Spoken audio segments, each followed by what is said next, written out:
Hello and welcome back to GuildTV election coverage. I'm Louise Smallbone and I will be interviewing all of the winners of the Guild of Students 2021 to 2022 elections. And I am joined by George Christian, the newly elected sports officer. So huge congratulations, George. You've done it. And how do you feel now that campaign week is over? It is such a relief. Like, I'm really excited, and I'm really pleased that I've got it, and I'm really looking forward to the next year. But it's a bit surreal, to be honest. I feel a bit, like it's not really hit yet. But yeah, I'm just really pleased. Yeah, I'm sure it'll take a few months probably to sink in.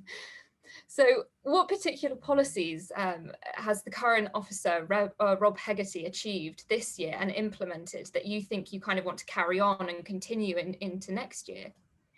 I think the standout policy that Rob's done this year has been the safe exercise initiative, which is where he's produced the safe running routes that are well lit, and that's really enabling people who perhaps didn't feel confident in their exercising capabilities to really go out and still make the most of it, which is especially important because of the lockdown and everything. And I think that while the lockdown and the need for that has certainly been greater because there hasn't been any club activity, I think it's still something that can really be pushed continuously next year. Fingers crossed when we're out of COVID.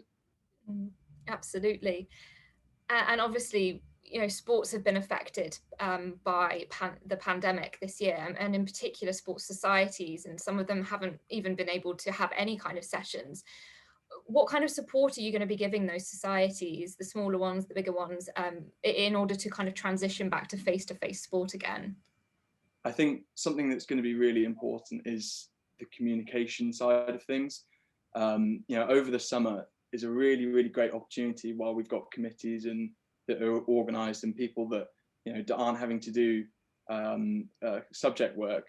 If we can get like a really clear timeline of what needs doing and what could possibly be done for these sports clubs, then that would be that's really what's needed, so we can really hit the ground running in September. I think that a lot of clubs are going to have really different needs as well. All sports clubs are unique in their own way, and some will train on site, some will train off site, some will do both. And of course, lots of different governing bodies are all going to be offering different advice and different kind of rules that people need to abide by. Things might have changed. So I think it's going to be quite a lot of looking at clubs, but quite individually as well. And really, some clubs may not need a lot of support. Some clubs may need quite a lot. So it's looking at that kind of more fine rather than just giving some blanket support to everyone. Absolutely. And in your manifesto, you've spoken about including broader and better training for club welfare officers. And in what ways are you going to be doing this for next year? I think that's something that's kind of shown itself because of the lockdowns. Of course, a club welfare officer doesn't expect to need to have to deal with, all of these sudden pressures that have come on because of the lockdowns. But I think it's a really good opportunity because clubs are potentially going to be a lot more reliant on the support and the information that UB Sports providing, that we can then also incorporate a lot better training for welfare officers.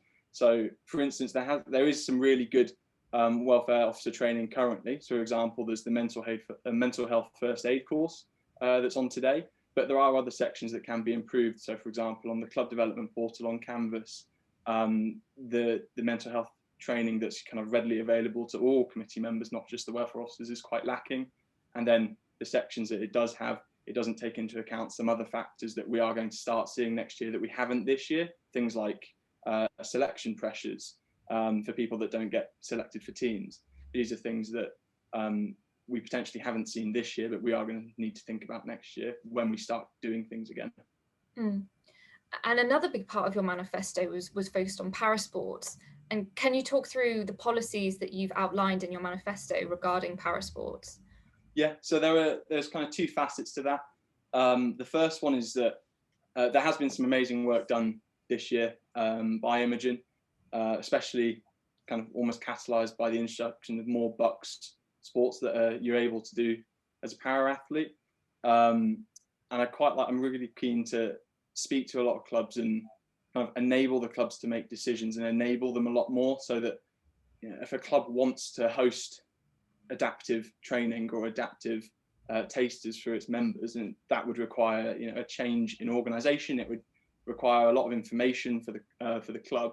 I want to make sure that the clubs have access to that kind of information so that they can make that choice themselves.